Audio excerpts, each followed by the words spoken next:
Sky is a singularly unique game on the market, not because of the fact that it allows you to seamlessly cross a near infinite sea of stars and even being able to halo jump from your spaceship to planet side, which I'm not gonna lie is a wholly unique experience in of itself, but No Man's Sky is very different from basically every other game out there because of its history. You see, the story of No Man's Sky is one of not only overpromise, but complete and utter betrayal, and how one man and his small team has worked tirelessly for 9 years to make up for it. I remember it like it was yesterday. No Man's Sky was first featured on VGX 2013, which is more than 12 years ago, but its first big trailer was at E3 2014, and it took the audience by storm.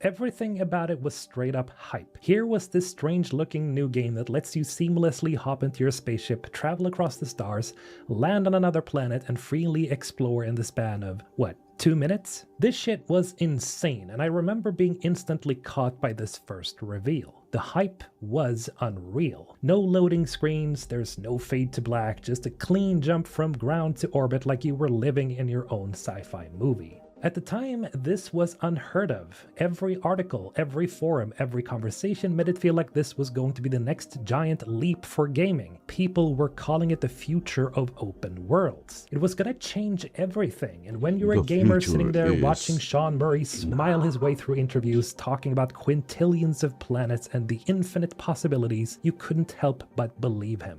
The thing is though, hype is like a black hole. It just pulls more and more in until nothing can escape. No Man's Sky didn't just look good, it looked too good. The way the media framed it and the way fans built it up, it started to sound less like a video game and more like a second coming of Star Trek. Everyone had their own fantasy about what this game was gonna be. For some people, it was a hardcore space sim. For others, it was Minecraft in space. For others still, it was the ultimate multiplayer exploration game where you and your friends could just get lost among the stars. The truth? It wasn't really any of those things, but we'll get to that. Because before all that, there was this golden period where anything seemed possible. You'd see all these amazing video clips and you'd think, yeah, this is it. This is the one. Like, I can't overstate how hyped people were. Pre-orders were through the roof. Sean Murray was on late night TV with Stephen Colbert. It was all over Reddit. It was everywhere. No Man's Sky wasn't just a game anymore. It was an event. It was the event. And then it all came crashing down. When the game launched in 2016, reality hit like a meteor. Instead of this endless universe full of wonder, the one you actually got was, well, kind of empty. Sure, you could fly to planets and yeah, you could mine stuff, but the creatures were awkward, the worlds looked repetitive, and the features people swore were going to be in there, well, they weren't. Multiplayer? Well, no. Epic space battles? No. Complex ecosystems and huge alien civilizations?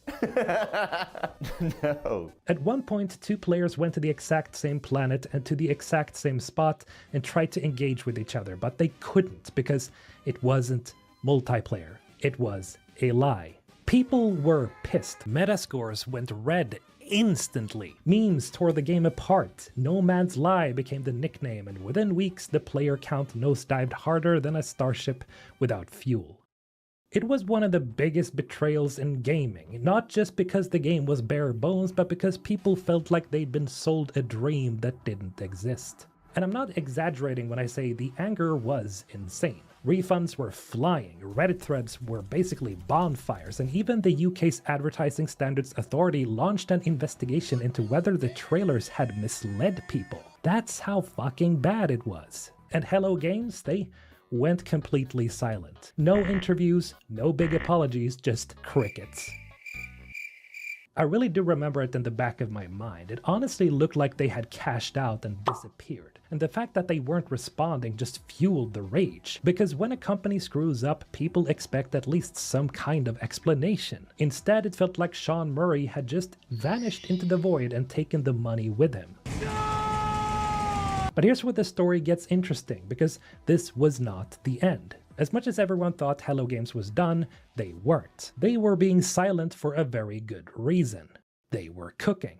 Months went by, and then something happened. Out of nowhere, Hello Games broke their silence. No long apology video, no over-the-top marketing campaign, just a very simple post.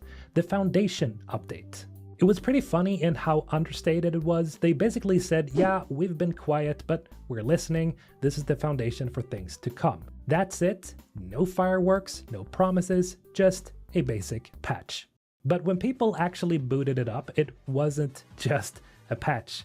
It was massive. Suddenly you could build bases, set up farms, hire alien workers, and even own freighters, giant ships that acted as your mobile headquarters. They added new modes like creative and survival, which completely changed how you could play. And all of that, mind you, was completely free. This was the moment everyone realized, oh shit, they didn't actually give up. They didn't abandon the game. They were actually trying to fix it. Now don't get me wrong, the Foundation update didn't magically save No Man's Sky. It was still pretty rough, still missing a lot of the stuff people wanted, but it planted a seed. For the first time since launch, players started thinking that maybe this could become something. And Hello Games leaned into that. Instead of doing hype interviews or flashy trailers, they went quiet again. No promises, no timelines, just heads down, working. After Foundation, the game wasn't fixed yet, but you could feel the direction changing. And then almost like clockwork, another big update dropped, Pathfinder. Suddenly you had vehicles to roll around planets in, actual ship classes to collect, and even a photo mode for all those alien landscapes. It wasn't flashy enough to win everyone back, but it was momentum. And that's the key here. Momentum, because Hello Games stuck to this cycle of disappearing, then re-emerging with something substantial. Then, a year later, the big one appeared, Atlas Rises. This was when the game started looking like the thing people had hoped for back in 2016. 30 hours of actual story content, new lore, portals you could activate, a proper mission system, way more diverse planets, and yes, even a form of multiplayer. Yeah, okay, you couldn't really see each other yet, just little glowing orbs floating around, but after the disaster at launch, even that was a huge deal. By this point, the conversation had completely shifted. It wasn't, this game is a scam. It was, wait a minute, this is actually getting really good. People who refunded or rage quit at launch were starting to poke their heads back in, just to see what had changed. I know I did. And most of the people came away saying the same thing. It's not perfect, but it's getting there. Then in 2018, it finally happened. The next update. This was the one that really flipped the script. Multiplayer was in for real this time. You could actually run around with your friends, build massive bases together, and explore as a group. They added third-person mode, better visuals, and gave the whole thing a fresh coat of paint. It was pretty much the relaunch of No Man's Sky. Next even coincided with the Xbox release, which meant millions of new players were jumping in for the first time, and they weren't seeing the broken 2016 version anymore. They were seeing a game that had learned from its mistakes and actually delivered on its promises. The reviews started swinging back up, the community started filling with excitement instead of salt, and for the first time in 2 years people were saying something nobody thought they'd ever say again. No Man's Sky is worth playing. No Man's Sky is a weird game, because it really should not have survived. Most games that launch in that state either die with a silent whimper or get a sequel slapped on them a few years later. But Hello Games didn't do that. They stayed, they worked, and they built. From the insane hype of 2013 to the crash and burn of 2016 to the cautious optimism of Foundation to the big shift with Atlas Rises and then the full-blown relaunch with Next, it's been a 9-year climb. And the crazy thing about all this is that they never charged a dime extra for it. Every single update, every expansion, and every rework have all been free. And that's over 30 plus updates. It's absolutely crazy. It's even gotten to the point where people are saying stuff like, we have money, Sean, because at this point it's just sheer insanity to keep giving out free updates like candy. In the end, the narrative surrounding No Man's Sky has flipped. The No Man's Lie memes disappeared, the Steam reviews went from overwhelmingly negative to very positive, and people started holding it up as one of the greatest comeback stories in gaming. And they're right, because now in 2025 you've got Voyagers, an update so ambitious that Hello Games had to rework the engine just to make it happen. Buildable Corvette-class starships, walkable interiors, full spacewalks, multiplayer crews, stuff that 10 years ago would have sounded like another Sean Murray dream. Except now it's real. So yeah, No Man's Sky is a beautiful redemption for Hello Games and for Sean Murray. No Man's Sky went from a cautionary tale to a gaming legend. And if nothing else, it proved one thing. Sometimes you really can fix the unfixable.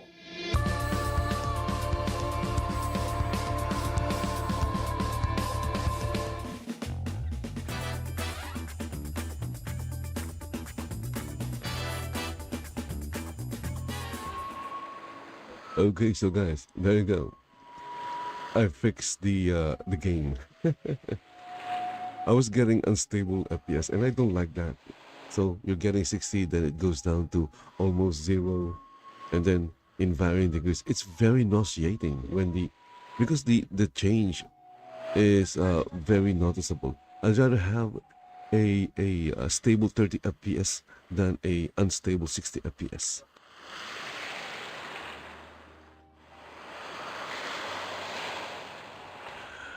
Again, guys, welcome back to the channel. The game is Shroud of the Avatar, where virtues were forsaken. And I'm here in the town of Lightbringer Isle, governed by Hemnu Lightbringer for the Lightbringer Isle monthly fishing contest. I still have like today and tomorrow to catch a fish bigger than the small tiger shark. That is quite a tough goal. Because a small tiger shark or a tiger shark in particular, they're very, very, very, very, very, very, very rare.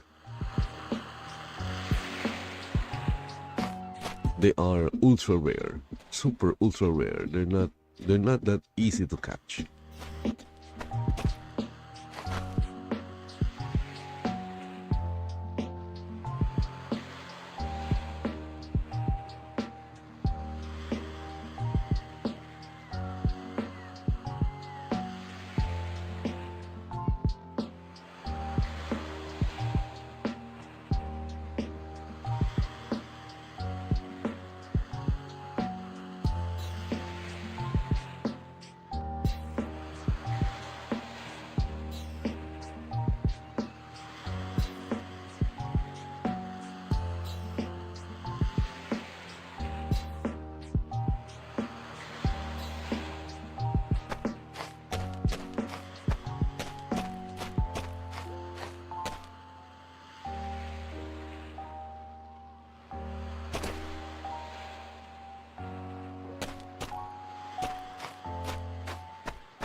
As always, I'm going to spend an hour fishing here in Livestreaming Isle to see if I'll be able to catch a big fish.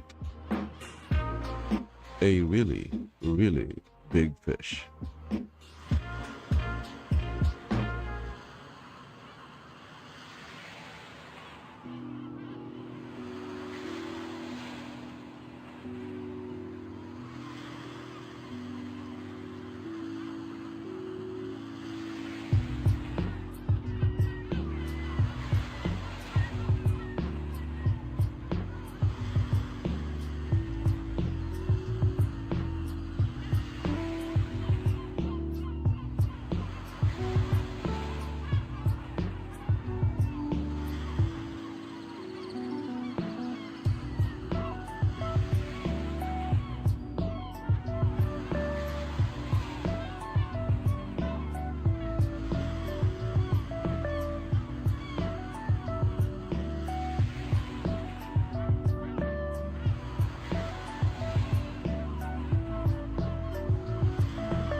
As you can see, fishing is overall kind of broken.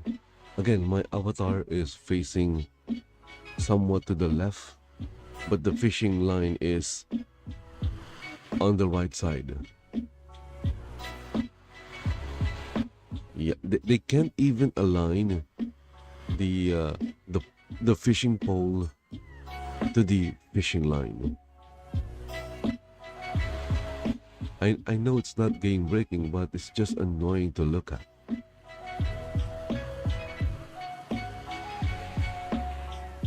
And new players will come in.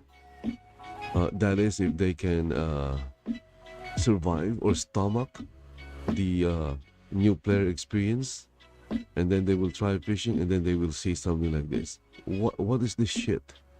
Why is this like this? Can't they even align where the fishing rod or the fishing pole was casted with the fishing line? Why is the avatar facing left while the fishing line is on the right side? And again, it doesn't make sense, because the flow of the water is the water is flowing from land to the ocean. How is that possible? Shouldn't it be flowing from the ocean towards the land? Again, see? Everything in this setup doesn't make sense.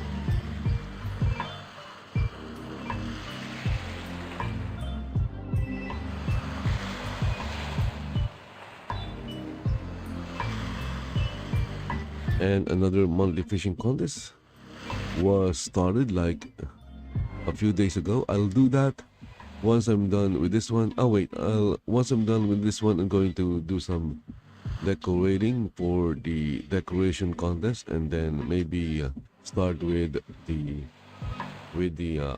fishing contest.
I think last time I sold some of the fish that I caught, and I got a little over 500 gold pieces for them. Fishing will not, without the ongoing monthly contest or any fishing contest, fishing is not a viable way of earning gold in Shaun of the Avatar. It's a total waste of time. You'll be making more gold entering an adventuring area and fighting mobs.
Okay, so we're down to 30 minutes and yeah, still the same. Haven't caught anything bigger than a mahi-mahi.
Okay, so right now, link to Double Fast is on screen, as well as link to my spread shop, so you can check both links and maybe support the channel.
Okay, so that's another hour of not catching a large fish. Again, the goal is to beat the small tiger shark, and unless I catch something similar, yeah, winning the fishing contest is gonna be a lot more difficult. Well, actually, there is no chance of winning if I don't catch a small tiger shark as well. But I will try and continue again in my next hour. Hope you guys enjoyed the stream. Subscribe to the channel, follow the channel, and see you in my next hour. Bye bye for now.